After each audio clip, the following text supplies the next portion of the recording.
నమస్తే అండి, నేను మీ డాక్టర్ సువర్ణ, పల్మనాలజిస్ట్.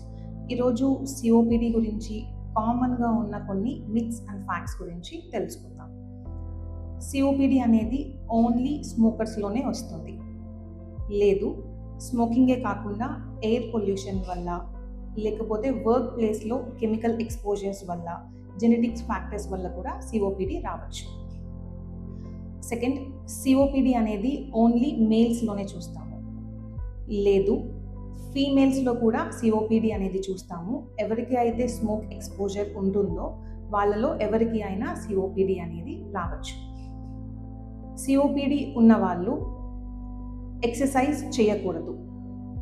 లేదు, సిఓపిడి ఉన్న వాళ్ళు ఎవరైనా సరే ఎక్సర్సైజ్ అంటే ఫిజికల్ యాక్టివిటీ, మెయిన్గా బ్రీతింగ్ ఎక్సర్సైజెస్ చేయటం వల్ల లంగ్ హెల్త్ ఇంప్రూవ్ అవ్వటమే కాకుండా సిమ్టమ్స్ కూడా కంట్రోల్లో ఉంటాయి.